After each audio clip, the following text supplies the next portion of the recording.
Et bonjour les coaster fans. Aujourd'hui je vous retrouve pour parler d'une nouveauté 2021 qui commence de plus en plus à faire parler d'elle dans le milieu des parcs. Aujourd'hui je vais vous parler du nouveau coaster de Plopsaland en Belgique et plus précisément d'une info en particulier que le parc a communiqué depuis à peine quelques jours. Alors il faut savoir que ce coaster, on est au courant de son arrivée depuis pas mal de temps puisque le parc a annoncé son ouverture presque en même temps que Walibi Belgium avec son nouveau coaster Conda. Plopsaland a aussi fait pas mal de com sur l'attraction en partageant régulièrement des vidéos sur l'avancée du chantier. Donc vraiment, ça m'étonnerait que vous soyez passé à côté de l'info si vous aimez un minimum les parcs et les montagnes russes. Mais vu qu'on sait jamais et que certains d'entre vous sont peut-être des novices dans le milieu ou bien juste monsieur et madame tout le monde qui voulaient juste se renseigner pour une future visite à Plopsaland en 2021, je vais donc vous résumer ce qu'a concocté le parc avant de vous expliquer ce qu'on vient d'apprendre depuis peu. Il s'agira donc d'une montagne russe construite par le constructeur MacRide, constructeur assez réputé dans le milieu, notamment pour son confort impeccable sur ses derniers coasters ou encore son goût prononcé pour l'innovation. Et pour l'innovation,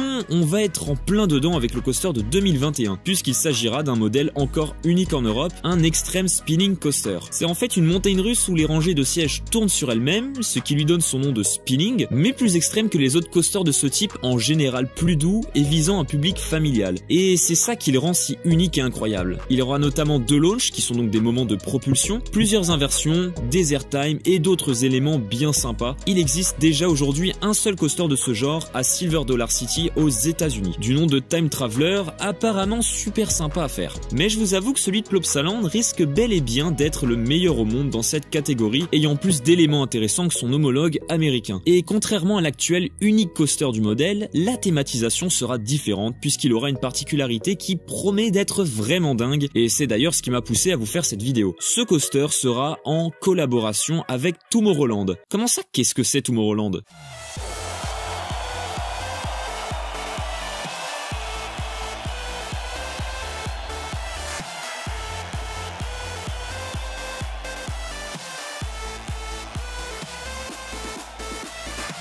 C'est clairement le festival de musique électro en Belgique, si ce n'est pour dire l'un des meilleurs en Europe et même au monde. Que ce soit dans les artistes invités, le nombre colossal de spectateurs chaque année et surtout son ambiance complètement magique avec des scènes aux thématiques incroyables, vous plongeant dans des univers complètement dingues et rendant l'expérience vraiment ouf. Donc voilà, je vous mets quelques images du truc en fond depuis tout à l'heure, et ben dites-vous que ce sera ce genre d'ambiance qu'on aura dans l'attraction. C'est juste carrément plus intéressant que ce qu'on avait au départ sur le papier. Parce qu'au début, certes c'était cool, un coaster inédit, avec des sensations assez particulières, dans un parc qui aujourd'hui n'a qu'une seule grosse montagne russe qui est Anubis, un launch coaster de chez Gerstlauer que vous voyez actuellement en image, mais là, avec cette thématisation, croyez-moi que le parc va attirer sans doute plus de monde que ce qu'on imaginait au départ. Voilà quelques concept art de la gare et de la zone du coaster qui je trouve collent parfaitement avec l'univers Tomorrowland et recréent très bien cet univers très particulier du festival. Et du coup, comme c'est en collaboration avec un festival de musique, pas d'inquiétude, la musique qu'on aura dans la zone, la gare et peut-être même le coaster risque d'accentuer une bonne immersion. Bon, vous l'aurez compris, je suis très impatient de découvrir ce nouveau coaster et j'espère très sincèrement que ce que Plopsaland et Tomorrowland vont nous proposer sera à la hauteur des attentes qu'ils sont en train de créer. En plus, vraiment, je pense qu'il n'y avait pas mieux comme collab que Tomorrowland pour Plopsaland. Déjà, c'est belge, donc on retrouve un énorme événement connu par tout le monde dans le pays, mais aussi à l'international pour les visiteurs étrangers, donc forcément ça va marquer tout le monde et ça va rester dans les esprits de tous, même chez les personnes n'étant pas au départ intéressées par le parc, ou n'ayant peut-être jamais entendu parler de Plopsaland. Musicalement, c'est de la bombe, en tout cas ce sera vraiment parfait pour une zone ou un coaster dans un parc, et l'univers du festival donnait déjà presque l'impression d'être un gros parc avec ses décors ultra immersifs, donc à Plopsaland ce sera encore mieux puisqu'on sera justement dans un parc, qui plus est un parc ayant déjà pas mal de zones assez féeriques et magiques, donc c'est très cohérent pour le parc. Bon, et puis, petit détail, mais qui va sûrement rajouter un aspect visuel superbe, c'est que le coaster est construit en grande partie sur le lac du parc, et ça, croyez-moi, ça va être magnifique. Voilà, alors j'ai sûrement fait un peu beaucoup les éloges du futur coaster dans cette vidéo, mais franchement, c'est une nouvelle qui m'enchante énormément, et on peut dire littéralement du coup, vu son thème. Et je suis donc bien plus intéressé par ce coaster qu'au départ. C'est d'ailleurs une très bonne idée de la part de Plopsaland d'avoir cherché à faire un bon coup de com avec ce festival et en jouant énormément sur la thématisation de l'attraction, ce qui leur permet de rivaliser avec un coaster comme Conda à Walibi Belgium, qui sera presque quasi sûrement mieux que celui de Plopsaland, et qui donc va attirer énormément de passionnés de montagnes russes et de parcs en Europe. Donc voilà, ils vont très bien concurrencer Walibi Belgium avec ce nouvel élément, j'en suis quasi sûr. Et franchement, pour nous en tant que passionnés, c'est génial parce qu'on a une offre incroyable dans 2 parcs différents, ce qui permet donc à la Belgique de monter beaucoup plus haut dans le classement des pays à faire lorsqu'on aime les parcs d'attractions. Bien sûr, il faudra attendre de voir l'attraction complètement finie et ouverte au public pour voir ce que ça donne, mais je voulais quand même vous faire une petite vidéo comme ça à chaud en découvrant la nouvelle. D'ailleurs, dites-moi aussi en commentaire ce que vous en pensez, si ça vous tente autant que moi ou non. Comme d'habitude, j'essaierai de vous répondre au maximum pour qu'on puisse en discuter dans les commentaires. Vous pouvez aussi laisser un pouce bleu en bas de la vidéo si elle vous a plu et histoire de soutenir la chaîne. Également vous abonner pour ne pas rater toutes les prochaines vidéos qui arriveront par la suite. Et bien entendu sur ce, je vous dis à plus les coaster fans.